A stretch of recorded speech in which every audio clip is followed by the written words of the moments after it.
네, 우리 서로 한번 인사하겠습니다. 하나님이 당신을 향한 좋은 계획이 있습니다. 그렇게 우리 한번 인사하겠습니다. 네, 아멘. 우리 오늘 말씀 같이 읽겠습니다. 하나님께서 행하시는 모든 것은 영원히 있을 것이라. 그 위에 더할 수도 없고 그것에서 덜할 수도 없나니 하나님이 이같이 행하심은 사람들이 그의 앞에서 경외하게 하려 하심인 줄을 내가 알았도다. 이제 있는 것이 옛적에 있었고 장래에 있을 것도 옛적에 있었나니 하나님은 이미 지나간 것을 다시 찾으시느니라. 또 내가 해 아래서 보건대 재판하는 곳 거기에도 악이 있고 정의를 행하는 곳 거기에도 악이 있도다. 내가 내 마음속으로 이르기를 의인과 악인을 하나님이 심판하시리니 이는 모든 소망하는 일과 모든 행사에 때가 있음이라 하였으며 내가 내 마음속으로 이르기를 인생들의 일에 대하여 하나님이 그들을 시험하시리니 그들이 자기가 짐승과 다름이 없는 줄을 깨닫게 하려 하심이라 하였노라. 인생이 당하는 일을 짐승도 당하나니 그들이 당하는 일이 일반이라. 다 동일한 호흡이 있어서 짐승이 죽음같이 사람도 죽으니 사람이 짐승보다 뛰어남이 없음은 모든 것이 헛됨이로다. 다 흙으로 말미암았으므로 다 흙으로 돌아가나니 다 한 곳으로 가거니와 인생들의 호는 위로 올라가고 짐승의 호는 아래고 땅으로 내려가는 줄을 누가 알랴. 그러므로 나는 사람이 자기 일에 즐거워하는 것보다 더 나은 것이 없음을 보았나니 이는 그것이 그의 몫이기 때문이라. 그의 뒤에 일어날 일이 무엇인지를 보게 하려고 그를 도로 데리고 올 자가 누구이랴. 아멘. 이 세상에 태어난 사람은요, 먹고 마시고 성장합니다. 그리고 때가 되면 사랑하는 사람과 결혼하고 아이를 낳아요. 그리고 때가 되면 죽습니다. 근데 인간들은 짐승들도 할 수 있는 일입니다. 이것은 짐승들도 할 수 있는 일이에요. 그렇다면 과연 인간은 이 세상에서 태어나 살면서 짐승과 다른 점이 무엇일까요?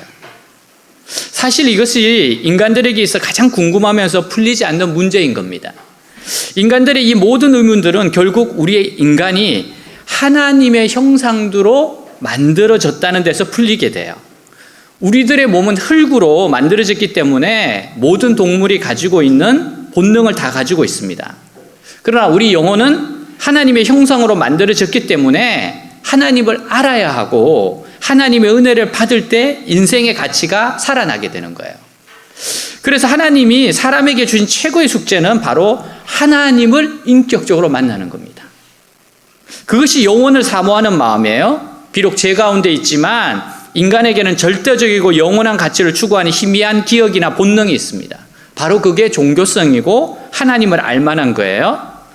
그래서 인간들이 아무리 이 세상에서 성공적으로 살았다 할지라도 하나님 모르고 하나님의 사랑을 받지 못하면 그 인생은 허무한 인생이 될 수밖에 없는 겁니다.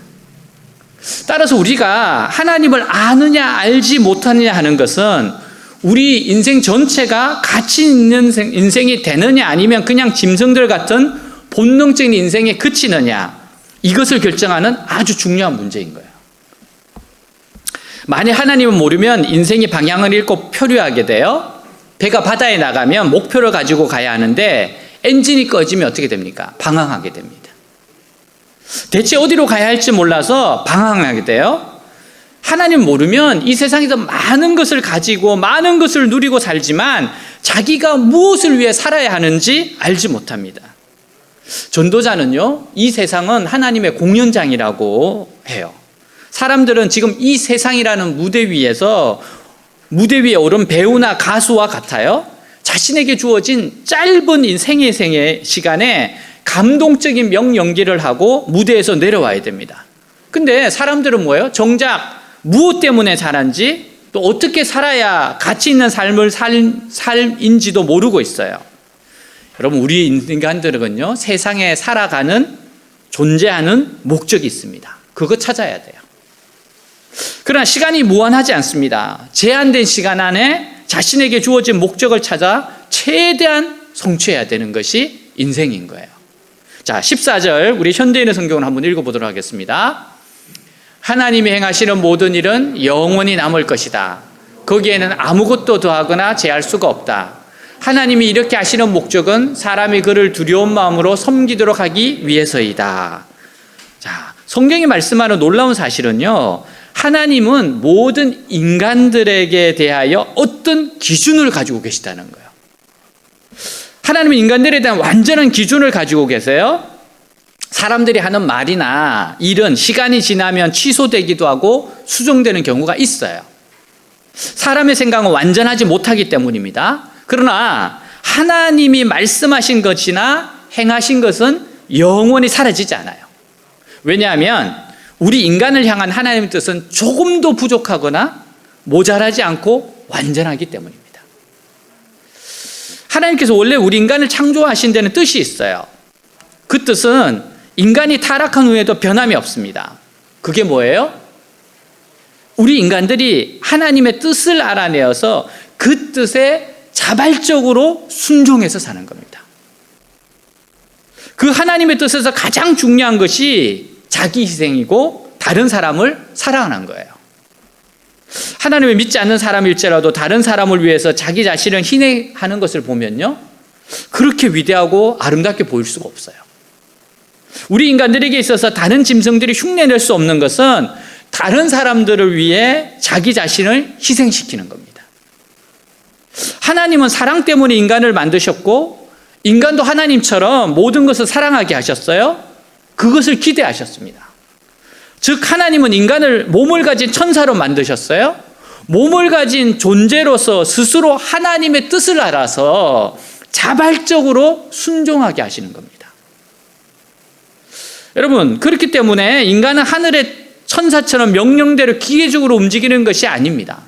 스스로 하나님의 뜻을 깨닫고 자발적으로 순종하도록 지원받았어요. 그러므로 이 세상에 살면서 할 수 있는 대로 하나님의 뜻을 많이 알아내고 그 믿음으로 자기 자신을 희생하면서 사는 겁니다. 우리가 하나님 말씀을 알면 이기심과 탐욕에서 벗어날 수 있고 자기 욕망을 죽일 수도 있습니다. 근데 인간은 사탄의 깸에 빠져서 사랑하는 대신 하나님을 대적했어요. 그리고 하나님께 버림을 받았습니다. 그러면 하나님도 사실 인간을 포기해야 돼요. 근데 하나님은 여전히 인간이 타락하기 전과 조금 더 다름없는 기대를 가지고 계십니다.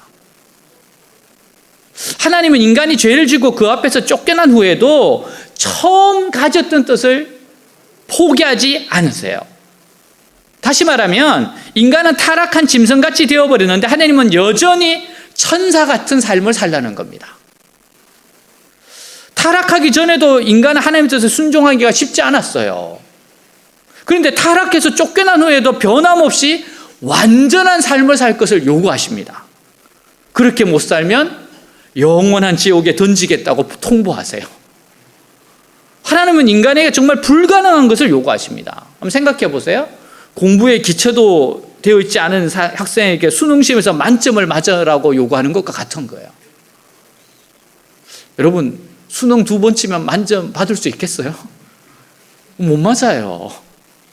그렇다면 인간의 선택은 둘 중 하나입니다. 처음부터 하나님 말씀을 포기하고 멋대로 살든지, 하나님이 무슨 다른 뜻이 있으셔서 이런 무대한 요구를 하시는지 따라가 보는 것, 둘 중에 하나예요. 복된 사람은요, 하나님께서 이렇게 모순된 요구를 하시는 것을 보고 여기에는 분명히 하나님의 무슨 뜻이 있다, 좌우간 어떻게 될지는 모르겠지만 끝까지 하나님 믿고 한번 따라가 보자, 이런 사람입니다. 이 사람이 정말 복 있는 사람이에요. 바로 그가 천사와 같은 삶을 살게 되는 거예요. 결국 인간이 살게 되는 것은 하나님께 대한 믿음입니다. 하나님께 대한 믿음이에요. 신앙생활 하다 보면 하나님께서 정말 모순된 말씀을 하시는 것 같은 그런 때가 있어요. 믿음으로 살라고 했는데 도저히 믿음으로 살 수 없게 되는 겁니다. 그때는 하나님의 놀라운 지혜와 기적이 준비되어 있는 거예요. 그러므로 믿음의 삶이 모순되면 모순될수록 성경과 현실이 다르면 다를수록 하나님이 준비하신 축복의 길이 반드시 있음을 알아야 합니다. 이게 우리의 믿음이에요. 전도자는 하나님의 존재를 인정할 때 우리의 삶이 아주 근본적으로 달라질 수밖에 없다고 말해요. 그 첫째가 뭐냐? 하나님이 주신 모든 것에 대하여 감사하게 되는 겁니다. 자, 우리 13절 현대인의 성경을 읽어볼게요. 사람이 먹고 마시며 자기가 수고하는 모든 일에 만족을 느끼는 이것이 하나님의 선물임을 알게 되었다. 여러분, 우리가 이 세상에서 먹고 마시고 또 수고해서 돈을 벌면서 사는 것이 모두 하나님이 주신 선물입니다. 선물이란 상대방이 좋아서 주는 거예요. 막 나한테 선물을 달라. 이건 뇌물입니다. 내가 좋아서 주는 거예요. 우리가 가진 것은 100% 하나님의 선물입니다. 아동문학가 고윤욱 씨는 하반신을 못 쓰는 1급 장애인이에요. 그러니까 짧은 글을 하나 썼습니다. 나는 이런 남편이고 싶다. 나는 다시 태어난다면 장애인의 삶을 또 살고 싶지는 않다. 그러나 지금 살고 있는 아내와는 또다시 만나서 살고 싶다. 그래서 장애 없는 평범한 남편이 되어 아내를 한번 번쩍 업어주고 싶다. 무거운 시장 바구니도 함께 들어주고 싶다. 높은 곳에 있는 물건도 손수 내려주고 싶다. 형광등도 갈아주고 싶고. 여러분, 이분은요, 아내가 하나님이 주신 선물이에요. 예수님을 믿고 처음 깨닫는 것이 내가 가진 모든 것이 바로 하나님의 선물이라는 겁니다. 예수 믿는 사람에게는 여러분, 살아있는 것이 최고의 선물이에요. 지금 우리가 살아있다는 이건 정말 최고의 선물입니다. 왜 그래요? 무한한 기회가 있기 때문에 그래요. 하나님이 이런 선물을 주신 까닭이 무엇입니까? 그 선물로 다른 사람을 사랑하라는 거예요. 사랑하라는 거. 자, 12절 우리 한번 또 같이 한번 읽겠습니다. 이제 나는 깨닫는다. 기쁘게 사는 것, 살면서 좋은 일을 하는 것, 사람에게 이보다 더 좋은 것이 무엇이랴. 우리가 이 세상에 살면서 지켜야 하는 최고의 율법은 하나님을 알고 하나님의 말씀을 사랑하는 겁니다. 하나님을 알고 하나님 말씀을 사랑하는 거예요. 우리가 하나님을 알고 하나님 말씀 사랑하면 하나님의 뜻은 다 이루어지게 되어 있어요. 우리는 이 소중한 인생을 이 세상에 있는 것들을 위해서 살면 안 됩니다. 하나님을 위해 사용해야 돼요. 그것은 내가 내 욕망을 위해서 살지 않고 할 수 있는 한 많은 사람을 사랑하는 겁니다.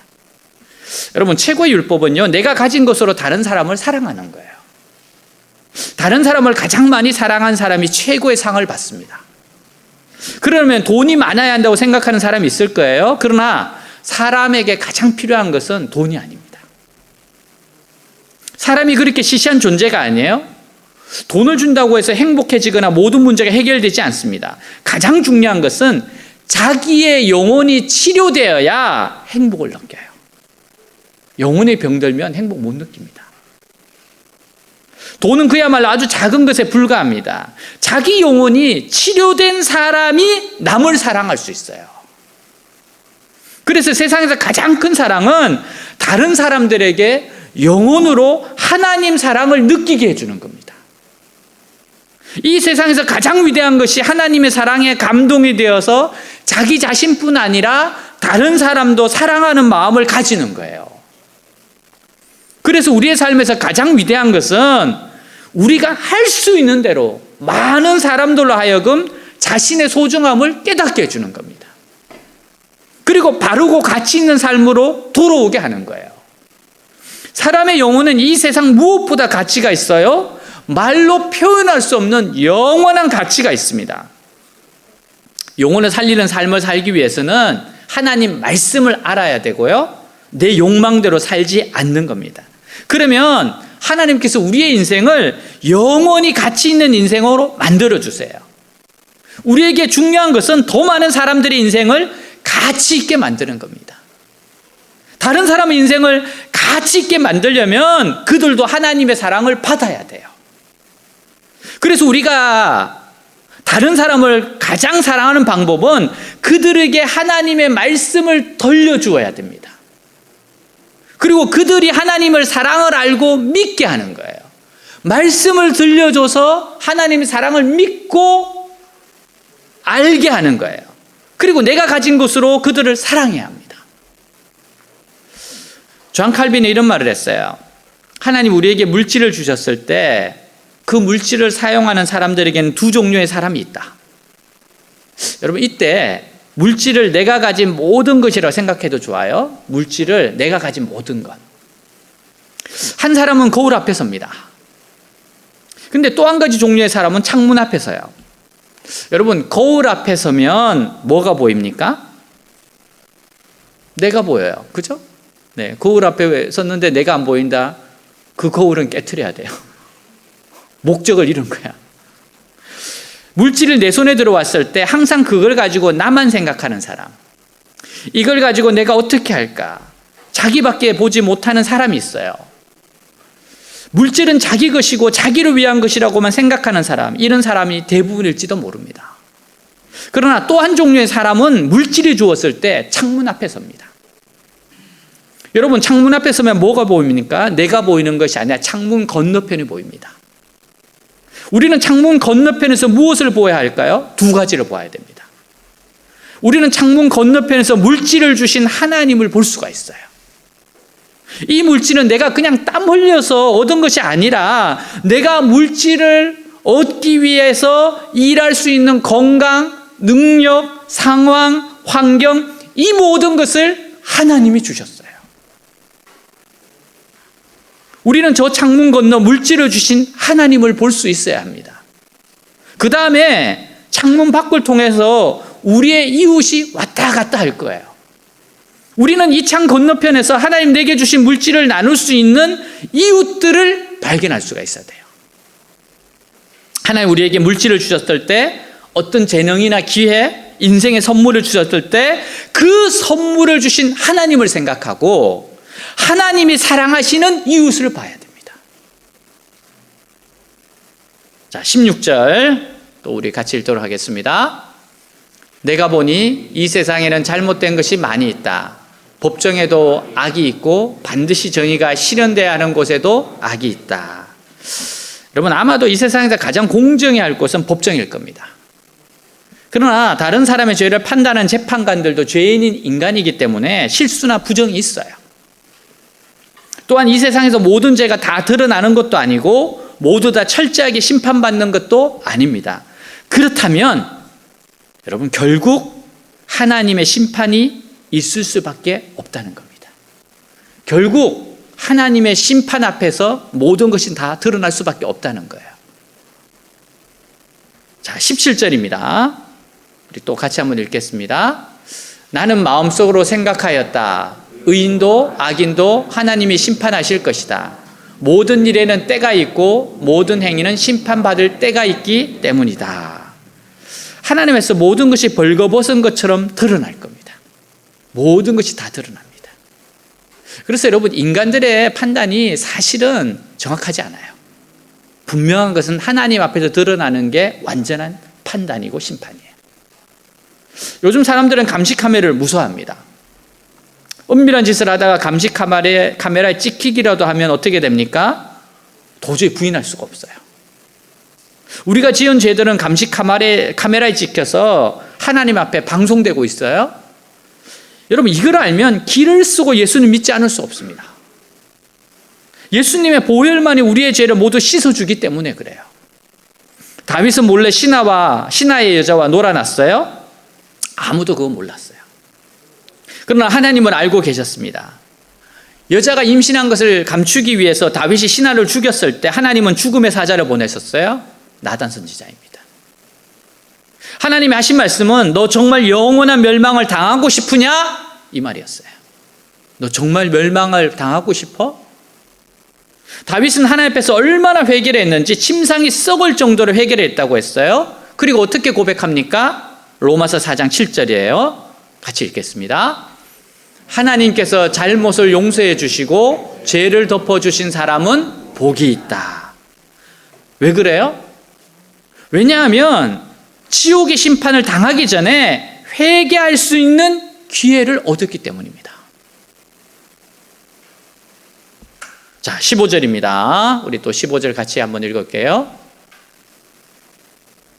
이제 있는 것이 옛적에 있었고 장래에 있을 것도 옛적에 있었나니 하나님은 이미 지난 것을 다시 찾으시느니라. 하나님이 인간을 판단하는 기준은 과거에 있다는 뜻입니다. 즉, 처음에 인간을 만들었을 때 기준은 그대로 남아있고 그의 근거에서 현재와 미래를 판단하신다는 거예요. 우리 인간들은 태어나면서부터 하나님의 종자 아래서 태어납니다. 그래서 원칙적으로 우리 인간들은 하나님의 심판을 피할 수가 없어요. 하지만 인간에게 길이 없는 건 아닙니다. 길이 있어요. 바로 하나님과 화해하는 겁니다. 하나님 앞에서 죄를 용서받는 거예요. 모든 죄의 기록이 하나님 앞에서 지워질 수만 있다면 우리는 소망이 있어요. 이것이 하나님 앞에서 의롭다함을 받는 겁니다. 우리는 오직 예수님이 흘리신 보혈로 말미암아 죄가 깨끗이 해결되는 거예요. 그런데 이게 끝이 아니에요. 우리가 하나님 앞에 죄를 용서받은 후에 철저히 예수님께 모든 것을 맡겨야 돼요. 용서함 받고 나서는 모든 걸 예수님께 맡겨야 돼요. 손도 맡기고 입도 맡기고 발도 맡겨야 됩니다. 그러면 하나님이 원하시는 의의가 우리 삶을 통해 이루어져요. 우리 인생을 아름답고 완전하게 사용하셔서 하나님의 뜻이 이루어지게 하십니다. 자, 우리 18절 19절 또 같이 한번 읽도록 하겠습니다. 나는 또 마음속으로 생각하였다. 하나님은 사람이 짐승과 마찬가지라는 것을 깨닫게 하시려고 사람을 시험하신다. 사람에게 닥치는 운명이나 짐승에게 닥치는 운명이 같다. 같은 운명이 둘 다를 기다리고 있다. 하나가 죽듯이 다른 하나도 죽는다. 둘 다 숨을 쉬지 않고는 못 사니 사람이라고 해서 짐승보다 나을 것이 무엇이냐? 모든 것이 헛되다. 사람은 죽음 이유를 알 수도 없고 볼 수도 없어요.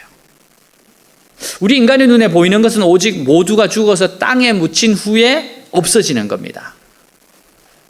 여러분, 그래서 악한 사람들은 용기를 내서 사람은 죽음으로 끝나는 거구나. 모든 것이 끝나는구나. 그러므로 마음껏 죄를 짓자. 이러면서 짐승처럼 욕망을 위해서 살아가요.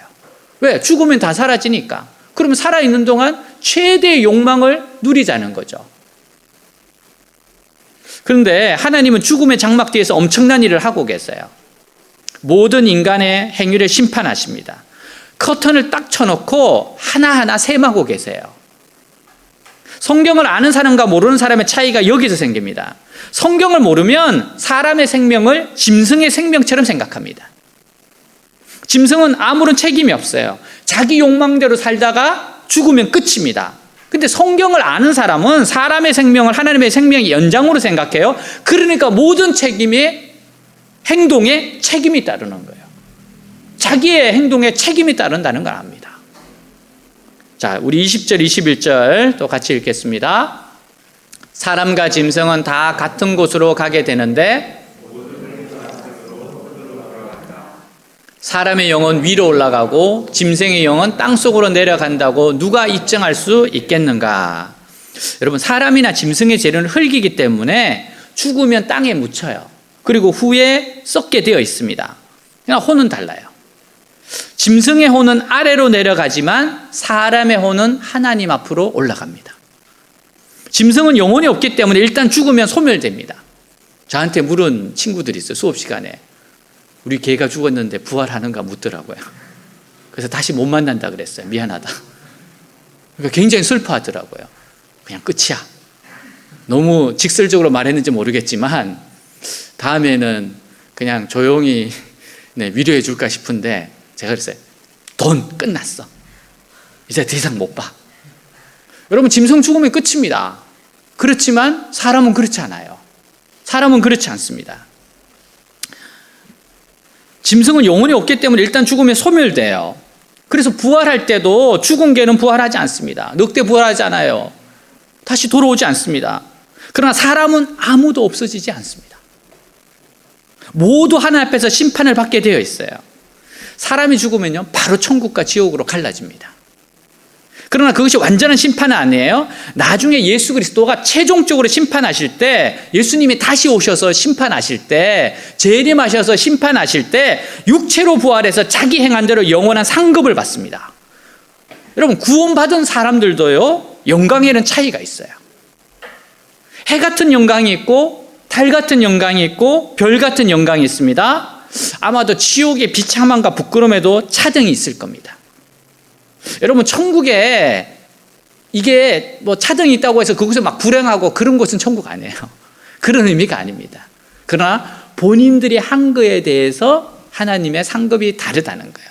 그것 때문에 여러분, 천국에서 우울해지고 그러지는 않습니다. 여러분, 이 신분은요, 천국과 지옥, 이 신분은 영원한 거예요. 그러니까 이 세상에 사는 것은 아주 짧은 시험 기간에 불과합니다. 아주 정말 짧은 시간이에요. 여러분, 우리가 수학 시간에 배웠잖아요. 무한대분에 70, 80이면 얼마나 짧습니까? 여러분, 아주 두꺼운 책에 이 땅에서 사는 거는 앞에 서문도 아니에요. 근데 그 70년, 80년 인생의 영혼을 좌우하기 때문에 인생에 가장 중요한 게 뭡니까? 주님 만나는 거예요. 제 문제 해결하는 겁니다. 그리고 가장 가치 있는 인생을 사는 거예요. 여러분, 이 세상에서 욕망을 다 채우고 살고자 하면 시험에 떨어지는 거예요. 자기 욕심을 버려야 더 큰 영광으로 나아가게 돼요. 여러분, 짧은 기간에 우리가 이 땅을 산다는 거 잊지 마세요.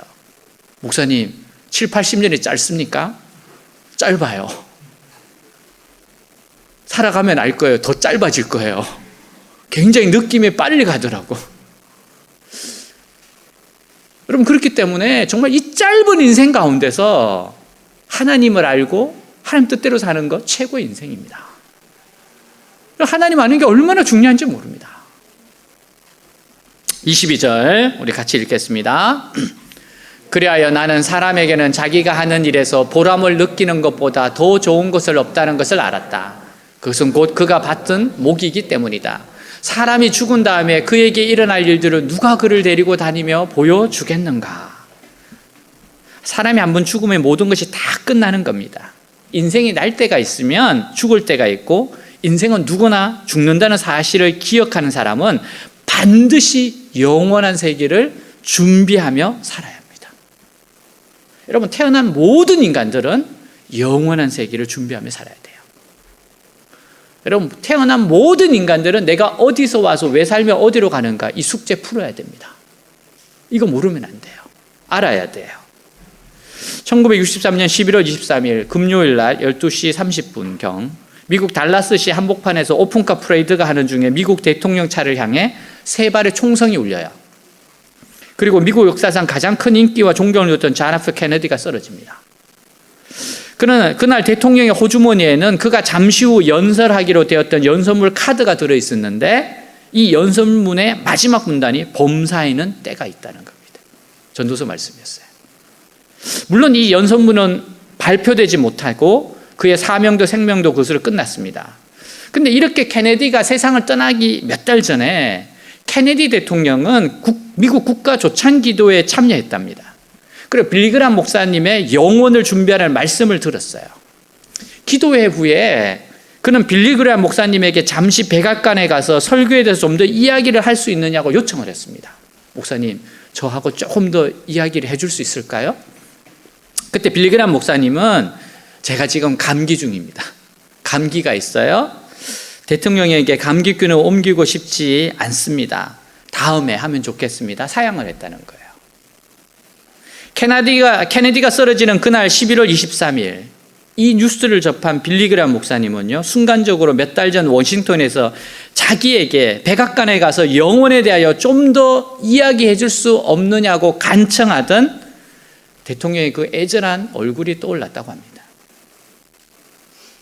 그리고 빌리그람은 그날 감기를 구실로 케네디와 더불어 영혼에 대한 대화를 나누지 못하고 복음을 충분히 전하지 못한 것을 일생 일대의 최대의 후회로 생각한다고 그의 전기에 기록하고 있어요.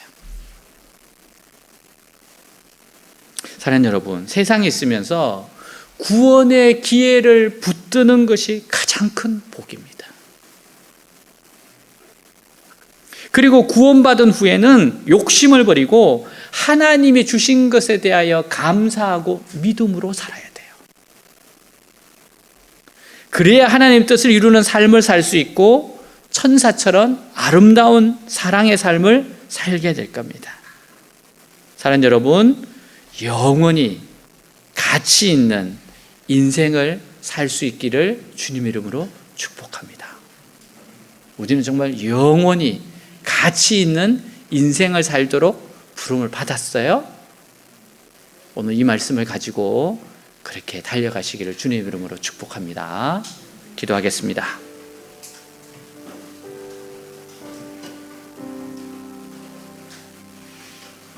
한 번뿐인 인생은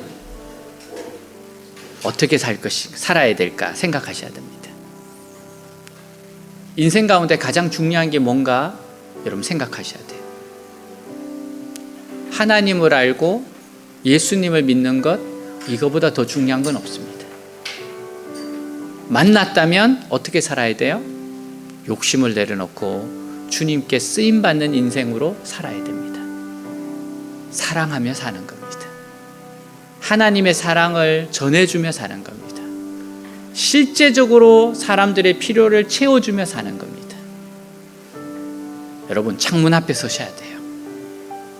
나에게 주신 모든 것을 주신 하나님을 봐야 되고, 또한 이웃들이 보여야 됩니다. 그럴 때 가치 있는 인생이 됩니다. 오늘 이 말씀을 기억하면서 기도하겠습니다. 기도합니다. 하나님 아버지, 감사합니다. 영원한 가치를 위해 살아야 되는 인생입니다. 영혼을 향해서 살아가는 인생입니다. 이 땅에서 주님 70년 80년 정말 잠깐 있는 인생입니다. 하나님 만나 하나님 사랑하고 이웃을 사랑하도록 부름을 받았습니다. 정말 잠깐 있는 인생입니다. 하나님을 만나고 나서 모든 것이 하나님께로부터 왔습니다. 나에게 주신 모든 것이 하나님의 선물입니다. 나를 축복하신 하나님, 또 영혼들을 사랑할 수 있도록 나에게 모든 것을 허락하신 하나님, 주님 사랑의 통로로서, 축복의 통로로서 살기 원합니다. 하나님, 욕심과 야망에 눈이 먼 인생이 아니라, 사라지는 인생이 아니라, 소멸되는 인생이 아니라 하나님 앞에 서야 되는 인생인 것을 다시 한번 깨닫습니다. 하나님, 저는 하나님 앞에 서야 되는 인생입니다. 하나님 앞에서 결산에 대한 인생입니다. 하나님 주신 은혜가 헛되지 않기 위하여, 예수님의 보혈의 피가 헛되지 않기 위하여 부름받은 인생이오니, 주여 은혜를 알게 하셨사오니 그 은혜에 감사하고, 그 은혜를 증거하고, 그 은혜를 누리고, 그 은혜를 즐거워하고, 그 은혜를 기뻐하며 그 은혜를 실천하고 살아가는 주여 주의 백성이 되게 하여 주시옵소서. 하나님, 우리 외대교회가 바로 이 일에 전심전력하는 교회 되게 하옵소서. 사랑하는 데 앞장서게 하옵소서. 그 영혼들이 하나님의 사랑을 믿을 수 있도록 말씀을 전해주고 그의 삶을 터치해 줄 수 있는 그런 인생이 되게 하옵소서. 욕심과 이기심으로 살아가는 존재가 아니라 하나님의 사랑의 통로가 되어서, 하나님의 축복의 강물이 되어서 흘러가는 인생들 되게 하여 주시옵소서. 주님, 이 모든 은혜가 어디서로 왔는가 잊지 않게 하옵소서.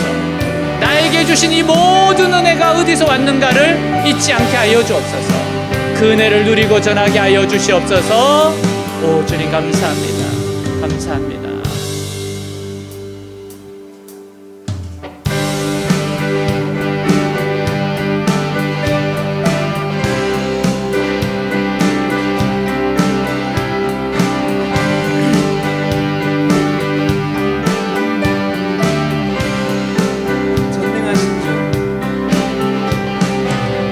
전능하신 주, 놀라운 사랑, 죄와 사망을 물리치셨네. 영광의 주님, 만왕의 왕 예수.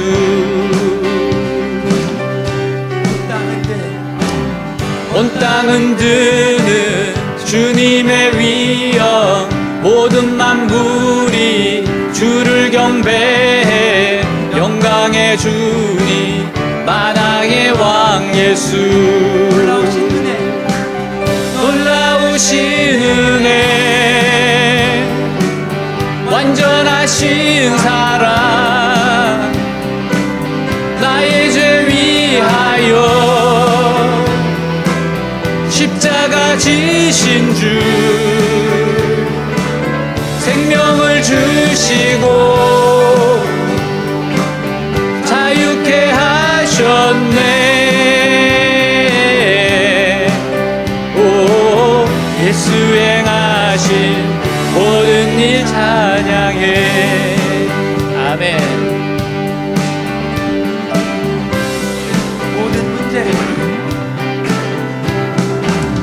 모든 문제를 다 다스리시는 고아된 우리 자녀 삼으신 영광의 주님, 영광의 주 예수, 공의와 진리로 다스리시며 태양보다 더 밝게 빛나는 영광의 주님, 만왕의 왕 예수. 놀라우신 은혜, 완전하신 사랑, 나의 죄 위하여 십자가 지신 주, 생명을 주시고 자유케 하셨네. 오, 예수 행하신 모든 일 찬양해. 죽임당한 그 어린 양, 승리하신 왕 그 이름 예수. 죽임당한 그 어린 양, 생명하신 왕 그 이름 예수. 죽임당한 그 어린 양, 승리하신 왕 그 이름 예수. 죽임당한 그 어린 양, 존귀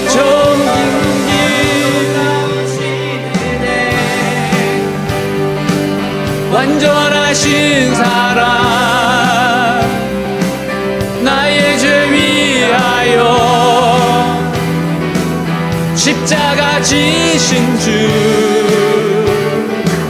생명을 주시고 자유케 하셨네. 오, 예수 행하신 모든 일 찬양해. 아멘.